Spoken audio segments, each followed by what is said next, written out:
সাথে কথা বলা। আল্লাহু আকবার বলেন। ডাইরেক্ট কার সাথে কথা বলা? আল্লাহর সাথে কথা বলা। যেখানে দিওটা আপনার সন্তানের কোরআন পড়ছে, আল্লাহর সাথে কথা বলছে, কথা। সুবহানাল্লাহ। দুনিয়ার জমিনে সবচাইতে রহমতের জায়গা, যেই জায়গাগুলোর ভিতরে অন্যতম একটা জায়গা হলো হাফিজিয়া মাদ্রাসা। কোনো সন্দেহ আছে? এখানে কোরআন শিখছে, কোরআন শেখার জন্য আপনাদের সন্তানরা যে পায়ে হেঁটে আসতেছে, তাদেরকে যে সম্মান আমার আল্লাহ দিচ্ছে, এটা তো অন্য কোন ধনশালী ব্যক্তিকে আল্লাহ দিচ্ছে না। ঠিক কিনা বলেন? দুনিয়াতে কত পয়সাওয়ালা প্রভাবশালী মানুষ দুনিয়া জমিনে আছে, নাই? এলাকার মধ্যে নেই নাকি? এলাকায় তো গরিব এলাকা আছে না? কত প্রভাবশালী মানুষ, বিভিন্ন দিক দিয়ে প্রভাবশালী আছে। ওকে তো আল্লাহ সম্মান দেয় না যে সম্মান দেয় তালেবে ইলম, একজন মাদ্রাসার ছাত্র। ঠিক কিনা বলেন? অনেক বড় লম্বা একটা হাদিস, আমি ভালো করে খেয়াল করুন। এই হাদিসটা হলো মুশকাতুল মাসাবি, তিরমিজি এবং মুসনাদ আহমদ ইবনে হাম্বল, ইবনে মাজাহ, দারমি, অনেক কিতাবের ভিতরে হাদিসটি এসেছে। যারা দুনিয়া জমিনে কোরআন শিখে, কোরআন শিখার জন্য যায়, আমার আল্লাহ তাদেরকে কেমন সম্মানিত করেন। আন কাসির ইবনে কায়েস রাদিয়াল্লাহু তাআলা আনহু قال كنت جالسا مع ابي الدرداء رضي الله تعالى في المسجد دمشق। হযরত কাসির ইবনে কায়েস রাদিয়াল্লাহু তাআলা বলেন, একবার আমি দামেস্কের সিরিয়ার মসজিদে আল্লাহর নবীর সাহাবী আবু দারদা রাদিয়াল্লাহু তাআলা এর সাথে সিরিয়ার দামেস্কের মসজিদের মধ্যে আমরা একসাথে বসে ছিলাম।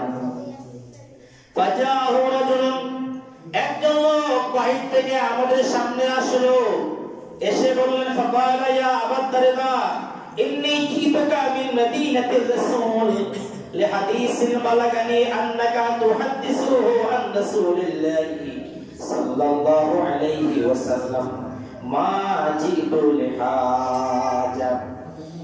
ওই লোক বলেন, হে আল্লাহর নবী সাহাবী, আমি আপনার সামনে এসেছি মদিনার নবীর শহর। ওই মদিনা শরীফ থেকে আমি সফর করে আসলাম সিরিয়া দামেস্কের মসজিদের মধ্যে। অন্য কোনো উদ্দেশ্যে আমি আপনার সামনে আসি নাই।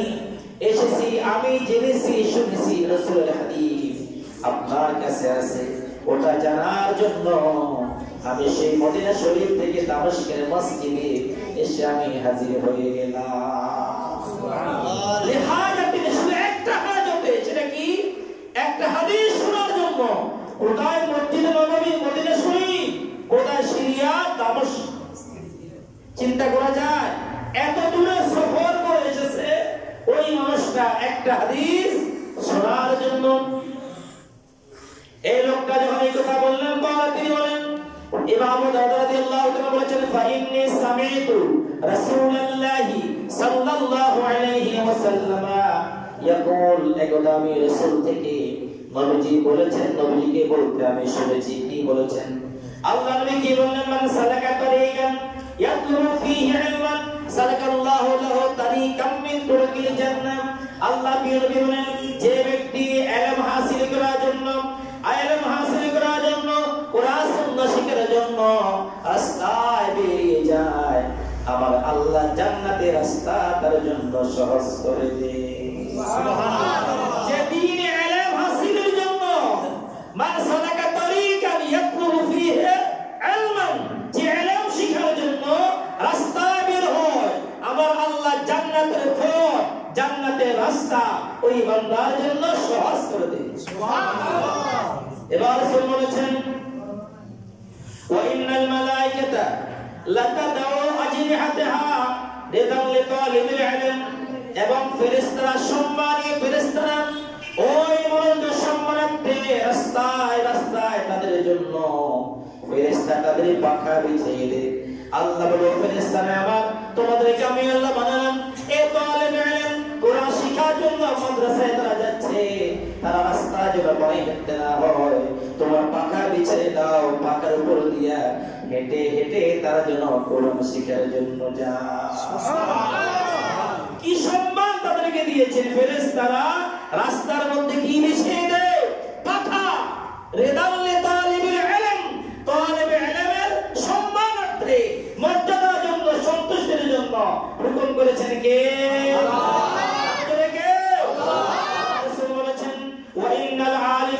ইস্তাগফিরু লাহু মান ফিস সামাওয়াতি ওয়া মান ফিল আরদ। একজন আলেম দিনে আলেম হয়ে গেল, কোরআন শিখলো, হাদিস শিখলো, ইলমে দ্বীন শিখলো, ইলমে ফিকহ শিখলো, ইলমে তাফসীর শিখলো, কোরআন হাদিস শিখে যে আলেম হয়ে গেল, একজন আলেমের জন্য আসমানে যারা আছে, জমিনে যারা আছে, তারা কিন্তু আলেমে দ্বীনের জন্য আল্লাহর দরবারে ক্ষমা প্রার্থনা করে। সুবহানাল্লাহ।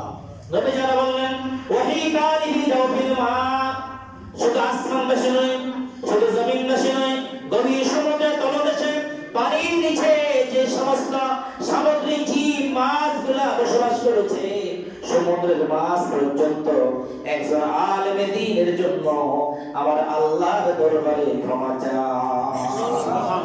আল্লাহু আকবার বলে মনে করা যায় দুনিয়া জমিনে আল্লাহ কি বলেছে? ওই রাষ্ট্রপতির জন্য, ওই প্রভাবশালী সমাজের নেতার জন্য, ওই প্রভাবশালী সমাজের পরিষেবার জন্য এই সম্মান আমার আল্লাহর রাসূলদের নাই। যারা কোরআন শিখবে, যারা হাদিস শিখবে, রাস্তা বের হয়, আল্লাহ বলে জান্নাতের রাস্তা তাদের জন্য আমার আল্লাহ নিকটে করে দেন। সুবহানাল্লাহ। যারা শিখে নিল, আলেম হয়ে গেল, তাদের জন্য আসমানবাসী, জমিনবাসী, সমুদ্রের মাছ পর্যন্ত আল্লাহ দরবারে ক্ষমা চায়। সুবহানাল্লাহ বলেন। সুবহানাল্লাহ। এভাবে রাসূল বলতে বলতে বলেছেন যে আলেম ওলামারা রেখে গিয়েছেন, নবীরা রেখে গিয়েছে, আলেম সমাজ রেখে ওয়া ইন্নাল আলিমা ওয়ারাসাতুল ওয়া ইন্নাল উলামা ওয়ারাসাতুল আমবিয়া।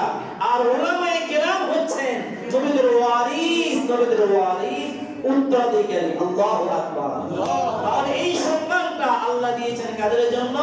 তালেবে ইলম।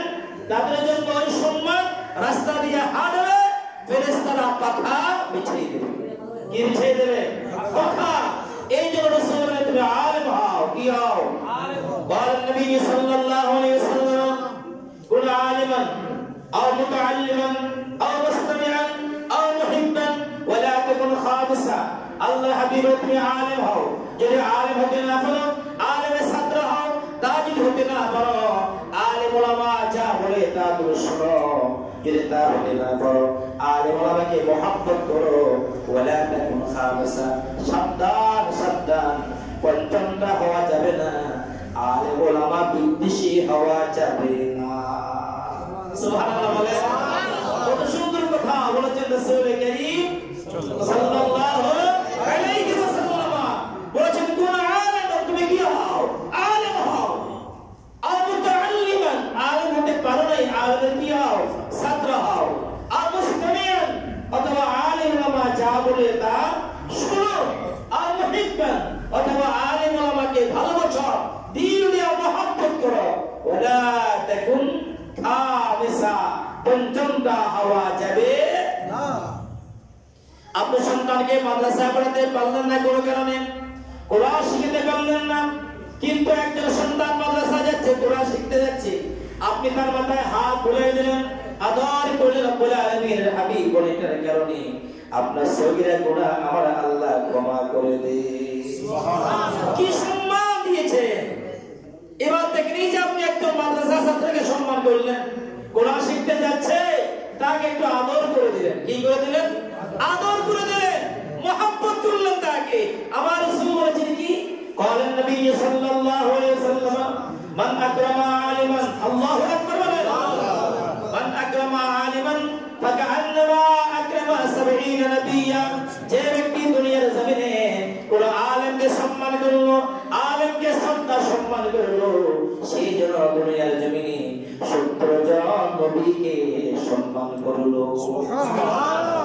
একজন আলেমে দ্বীনকে আপনি সম্মান করলেন, মান আকরামা আলিমান ফাকান্নামা আকরামা 70 নবিয়্যা। আমার নবী জীবনে 70 জন নবীকে সম্মান যেন ওই ব্যক্তি করেছে। ওয়া মান আকরামা মুতাআল্লিমান, আর যে ব্যক্তি তালিবে ইলম, আলেমের ছাত্র যারা, মাদ্রাসার ছাত্র যারা, তাদেরকে শ্রদ্ধা সম্মান যিনি করলো, আল্লাহ হাবিব বলেছেন ফাকান্নামা আকরামা 70 শাহীদা। ওই ব্যক্তি যেন দুনিয়ার জমিনে বসে 70 জন শহীদকে সম্মান করলো। আসল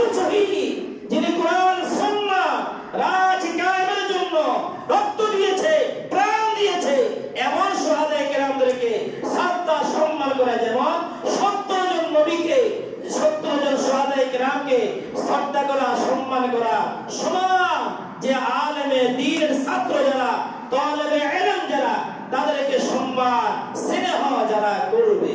আল্লাহু আকবার। আপনি সন্তানকে আলেম বানিয়ে, হাফেজ বানিয়ে ঠকেন নাই, ঠকবেন না কোনদিন, ঠিক কিনা বলেন? পৃথিবীতে সন্তানকে আলেম হাফেজ বানিয়ে ঠকেছে এমন রেকর্ড আছে? কথা কই না, আছে?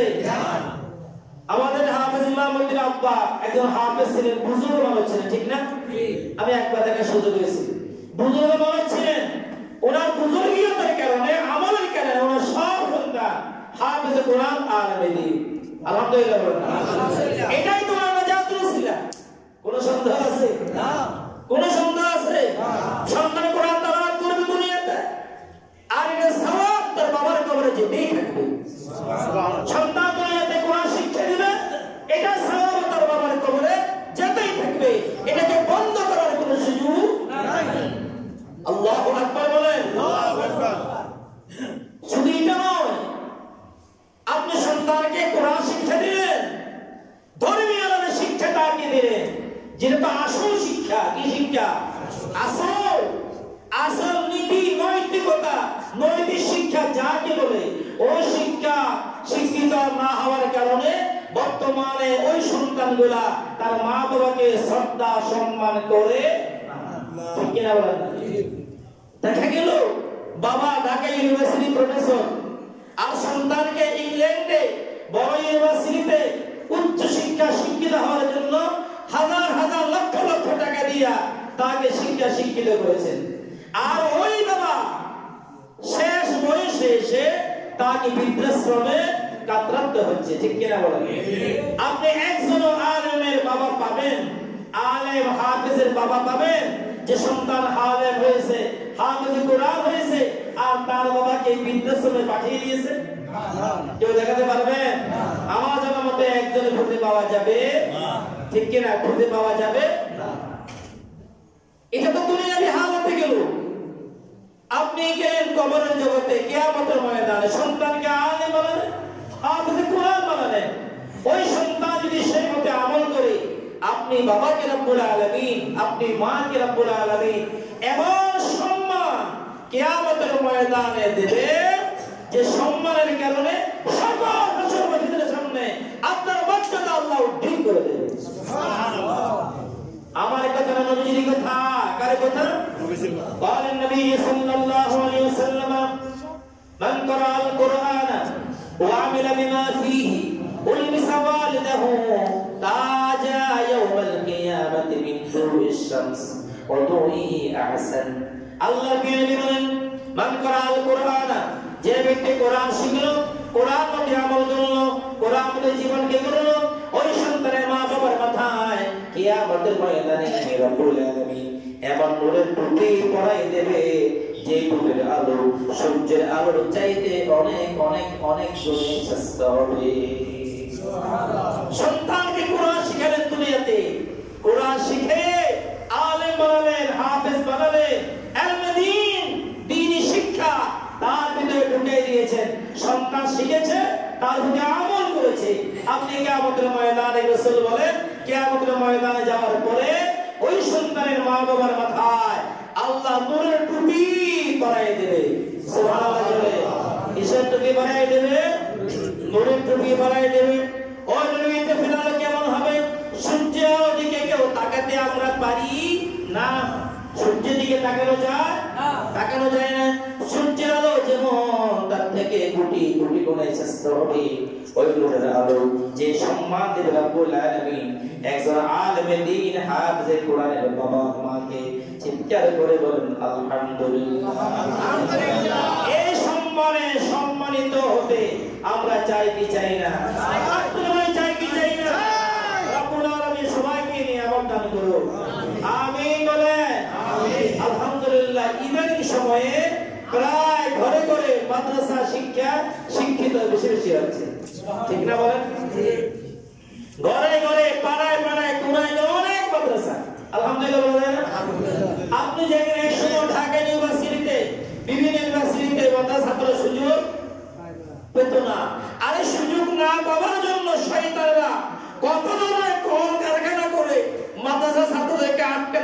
চেষ্টা করেছে, তারপরেও আটকাতে তারা পারে নাই। গত বছর যে চট্টগ্রাম সরকারি সিটি কলেজ ইংলিশে অনার্স মাস্টার্সে যিনি সবচেয়ে সেরা রেজাল্ট করেছে তিনি মাদ্রাসা ছাত্র। আলহামদুলিল্লাহ বলেন। কি ছাত্র? আরে পিএফ শাহীন কলেজ চট্টগ্রামে যিনি ইংরেজি প্রফেসর, যিনি প্রধান ইংরেজি শিক্ষক প্রফেসর